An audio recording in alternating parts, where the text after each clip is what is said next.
Hello friends, welcome back to my YouTube channel. तो friends, आप देख रहे हैं दो दिल एक जान। तो फ्रेंड्स, आप आगे देखेंगे कि रघु और ईशान दोनों लोग खेल रहे होते हैं। तो उनकी बॉल रघु के घर पे टेरिस पे पहुंच जाती है। वहां पर अंतरा, आजी और रसिका तीनों लोग डांस कर रहे होते हैं।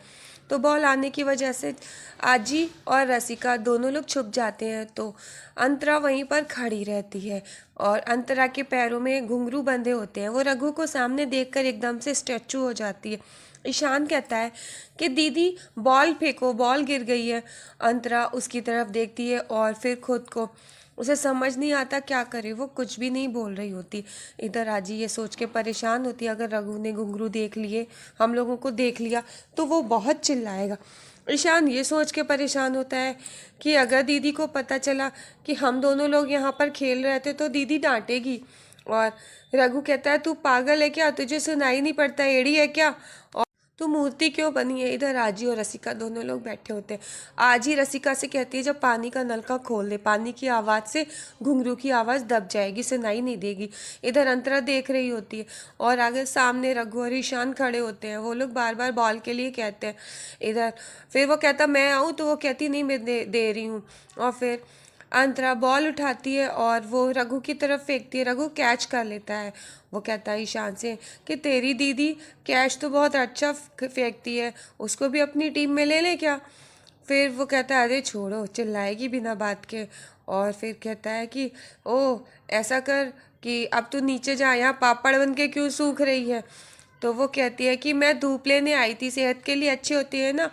तो फिर रघु कहता है कि अच्छा, मैंने तुझे वहाँ पर आजी के लिए रखा है कि अपनी फिटनेस बनाने के लिए। और फिर वो कहती है अच्छा। और फिर इधर आजी और रसिका दोनों लोग आ जाते हैं। रघु जाता है तो आजी कहती है चलो हम लोग फिर से डांस प्रैक्टिस करते हैं। तो अंतरा कहती है कि नहीं, वो रघु फिर से आ जाएगा। तो आजी कहती है अरे नहीं आएगा ना, चलो करते हैं। इधर सरोज मामी और नूर दोनों लोग बैठे बात कर रहे होते हैं। तो सरोज कहती है कि अच्छा, आपको वो कैसे लगे अरशद जी, आप उनको दरवाजे तक छोड़ने गई थी, क्या बात है। तो वो कहती है कि नहीं, वो तो मैं तो सॉरी बोलने गई थी। इतने में रघु आ जाता है। रघु कहता है तो फिर ऐसा करते हैं कि ईशान तो मान गया ट्यूशन के लिए, लेकिन उसकी एक शर्त है कि वो ट्यूशन पढ़ने के लिए अकेले नहीं जाएगा, कोई साथ में जाए। तो सरोज कहती है मैं तो जा नहीं पाऊँगी। फिर तो ऐसा करते हैं, नूर को भेज देते हैं। तो वो कहता हाँ, नूरी आंटी चली जाएंगी। तो फिर सरोज कहती है नूर के पास मना करने की कोई वजह भी नहीं है ना, क्यों नूर चली जाओगी ना। और नूर सरोज की बात सुनकर कहती है कि इधर रघु कहता है कि आंटी ऐसा है तो फिर आप भेज दीजिएगा, ठीक है। तो वो कहती फीस, तो वो कहता फीस की आप टेंशन मत लो, और नूरी आंटी चली जाएंगी, ठीक है आंटी चली जाओगी ना आप। वो कहती हाँ हाँ। फिर सरोज मुस्कुराने लगती है कि हाँ हाँ, ये चली जाएंगी, ये क्यों मना करेंगी। और फिर इधर आप देखेंगे कि अंतरा, आजी और रसिका आजी के कमरे में तीनों लोग आ जाते हैं। तो अंतरा गुस्सा करती है। आजी कहती है कि चलो हम लोग डांस प्रैक्टिस करते हैं। अंतरा कहती है नहीं करना मुझे डांस, और घुंघरू को फेंक देती है वहीं पर। और आजी देखती है कि अंतरा ने घुंघरू फेंक दिए। वो घुंघरू को ज़मीन में पड़ा देखकर बहुत सैड हो जाती हैं और फिर वो बहुत दुखी होकर के बैठ जाती हैं। उनकी आंखों से आंसू आने लगते हैं। अंतरा कहती है कि सॉरी आजी, मुझे माफ़ कर दीजिए, मुझसे गलती हो गई, मुझे माफ़ कर दीजिए। वो तो मैं इसलिए मना कर रही थी कि रघु को अगर पता चल गया ना तो वो मुझे नौकरी से भी निकालेगा, और मुझे अपनी नौकरी से ज़्यादा आपकी चिंता है। अगर आप ऐसे ही डांस करती रहीं, ऐसे ही यहाँ पर मेहनत करती रहीं, तो आपकी तबीयत कैसे ठीक होगी। आजी प्लीज़ मुझे माफ़ कर दीजिए, मुझे गलती हो गई मुझसे। आजी वहीं पे बैठी रो रही होती हैं, आंखों में आंसू आ गए होते हैं। अंतरा उनसे बहुत माफ़ी मांगती है। आजी कहती है कि नहीं, कोई बात नहीं, मैं बेटा तेरी वजह से नहीं रो रही हूँ कि तूने गुस्सा किया, मैं तो अपनी वजह से रो रही हूँ, क्योंकि तुझे कथक करता देख करके, तेरे पाँव में घुंघरू बंधे देख करके मेरा सपना फिर से जी उठा।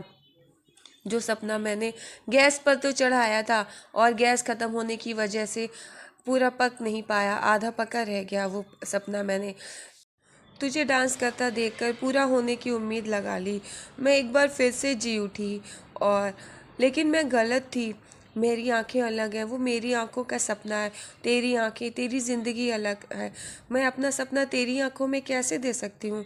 मुझे माफ़ कर दे बेटा। तो अंतरा कहती है कि आजी मुझसे गलती हो गई। तो आजी कहती हैं कि नहीं कोई बात नहीं, ला मेरे घुंघरू दे दे, मैं ऐसी जगह रख देती हूँ ताकि किसी की भी नज़र ना पड़े। और फिर आजी कहती हैं कि मैं, तुझे पता है कि तूने मुझे जो दवाई दी थी वो मैंने खाई नहीं, मैं बाहर जाके मैंने थूक दी, क्योंकि मैंने जब वो घुंघरू तेरे पाँव में बंधे देखे तो मैं एक बार फिर से जवान हो गई और फिर से मेरे मन में एक जीने की इच्छा जाग उठी और फिर मैं फिर से एक बार जी रही थी। लेकिन मेरी गलती थी, क्योंकि मैं तुझसे ज़बरदस्ती तो नहीं करवा सकती ना, ये सपना तो मेरा है, मेरा सपना पूरा नहीं हुआ तो इसका मतलब ये तो नहीं है कि मैं तेरे ऊपर ये मेरा सपना थोप दूंगी। ला मुझे घुंघरू दे दे बेटा, मैं रख देती हूँ। तो अंतरा कहती है अगर आप ये रख देंगी तो फिर मैं इनको बांध के कैसे डांस प्रैक्टिस करूँगी। आजी ये सुनकर एक बार फिर से खुश हो जाती है। अंतरा कहती है क्या जी आप ये घुंघरू मुझे दे देंगी, मैं इन घुंघरू को अपने घर ले जाऊंगी और मैं अपने घर ले जा कर के वहाँ पर भी मैं प्रैक्टिस कर सकती हूँ, जब मुझे टाइम मिलेगा मैं प्रैक्टिस कर लूँगी, ठीक है। आजी अंतरा की बात सुनकर एक बार फिर से खुश हो जाती है। अंतरा कहती है कि आजी मैं घुंघरू घर ले जाऊं क्या। आजी कहती हैं कि हाँ हाँ क्यों नहीं बेटा, आपसे ये घुंघरू तुम्हारे हुए, तुम घर ले जाओ और जब तुम घर पे प्रैक्टिस करोगी ना तो वहाँ पे रघु भी नहीं होगा और कोई नहीं देख पाएगा, ठीक है ठीक है।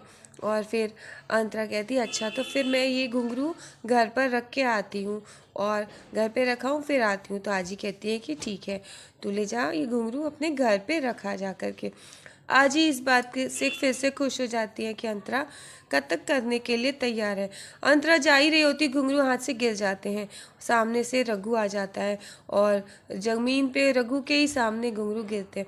अंतरा और आजी दोनों लोग डर जाते हैं। रघु घुंघरू की तरफ देखता है और फिर वो अंतरा की तरफ देखता है, वो घुंघरू उठाता है हाथ में और अंतरा पीछे आजी की तरफ देखती है घुंघरू उठा करके।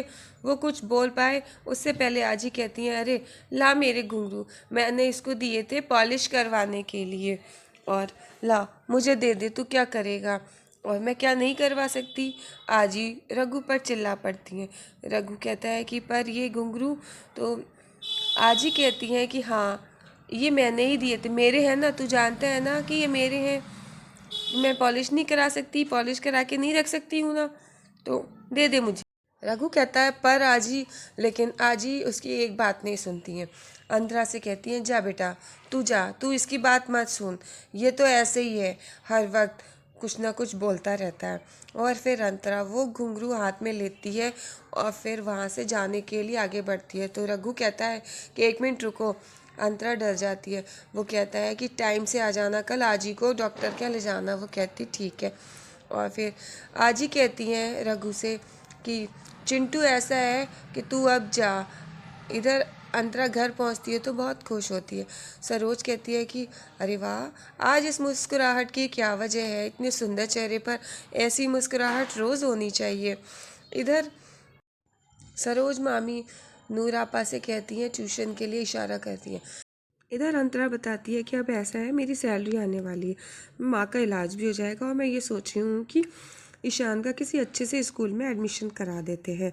और इधर आपा सुनकर बहुत खुश होती है। फिर वो ये कहती है, वो दोनों लोग सरोज और आपा दोनों लोग, कि हम ईशान की ट्यूशन लगा देते हैं। तो अंतरा कहती है कि नहीं मामी, हम ट्यूशन अभी नहीं लगा सकते, आप जानती हैं ना इतने से पैसों में मैं ट्यूशन का खर्चा अफोर्ड नहीं कर सकती हूँ, अभी हम ट्यूशन नहीं लगा सकते। तो वो कहती है कि बेटा मैं तुझसे थोड़ी ना कह रही हूँ। तो वो अपनी मामी से पैसे लेने के लिए मना करती है। वो कहती है कि नहीं मामी, मैं आपसे पैसे नहीं ले सकती हूँ और मैं खुद ही अफोर्ड करूँगी जो भी कुछ करना है। तो फिर सरोज कहती है इसको तो बता भी नहीं सकते कि रघु ने बताया है टीचर। इधर चमचम कहता है कि क्यों रघु भाई, आपसे एक बात कहना चाह रहा था कि आप उस दिन की बात के लिए क्या अभी भी मुझसे गुस्सा हैं। आप गुस्सा मत हो, बेशक आप मुझे डांट लो मार लो, लेकिन प्लीज़ मुझे गुस्सा मत हो ना। तो रघु कहता है कि नहीं, उस दिन मैंने तुझे दिल से नहीं डांटा था और मैं तुझसे किसी भी बात के लिए गुस्सा नहीं हूँ, तो इसीलिए तू फिक्र मत कर। इधर चमचम कहता है फिर ठीक है भाई। और इधर अंतरा ईशान को पढ़ाती है। इधर आप देखेंगे कि रघु के लिए चमचम रम लेके आता है तो वो कहता है कि भाई ये आपके लिए। तो इधर ईशान को वो सुलाने के बाद घुंघरू उठाती है, वो कहती है वहाँ पे कल्याणी निवास में वहाँ पर कोई नहीं है, वहाँ पर जाकर के रात में हमें प्रैक्टिस कर सकती हूँ। इधर रघु को घुंघरू की आवाज़